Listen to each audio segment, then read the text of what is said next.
आज मैं आपको सुनाने जा रहा हूँ एक ऐसी कहानी जिसका नाम है जो चाहोगे सो पाओगे।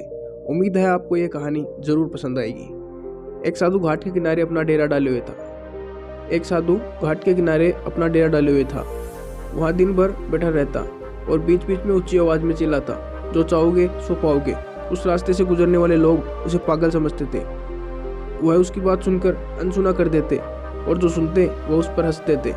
एक दिन एक बेरोजगार युवक उस रास्ते से गुजर रहा था। साधु की चिल्लाने की आवाज उसके कानों में पड़ी, जो चाहोगे सो पाओगे, जो चाहोगे सो पाओगे। यह वाक्य सुनकर वह युवक साधु के पास आया और उससे पूछने लगा, आप बहुत देर से जो चाहोगे सो पाओगे चिल्ला रहे हो, क्या आप मुझे सचमुच सब कुछ दे सकते हो जो मैं चाहता हूँ? साधु बोला, हाँ बेटा, लेकिन पहले तुम मुझे यह बताओ कि तुम क्या पाना चाहते हो।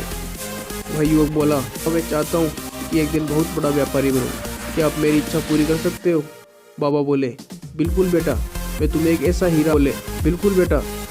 ऐसा हीरा और एक ऐसा ही मोती देता हूँ जिससे तुम जितने चाहो हीरे मोती बना सकते हो, अपना व्यापार बना सकते हो। साधु की बात सुनकर युवक की आंखों में आशा की किरण जाग उठी।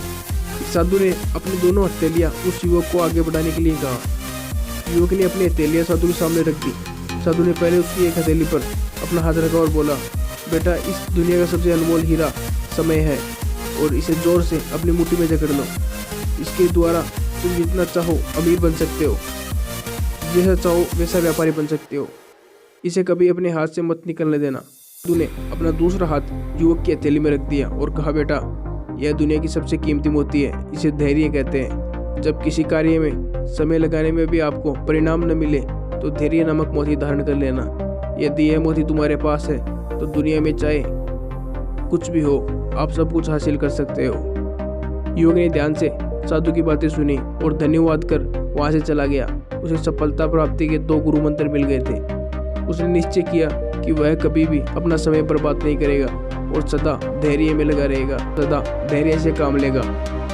कुछ समय बाद उसने हीरे के एक व्यापारी के यहाँ काम शुरू किया।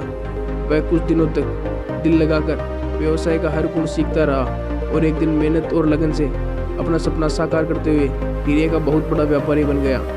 इस कहानी से हमें यह सीख मिलती है कि लक्ष्य की प्राप्ति के लिए सदा समय और धैर्य नामक हीरे मोती अपने पास रखने चाहिए। अपना समय कभी भी व्यर्थ न जाने दें और कठिन समय में धैर्य दामन बिल्कुल न छोड़े, तभी सफलता आपको प्राप्त होगी।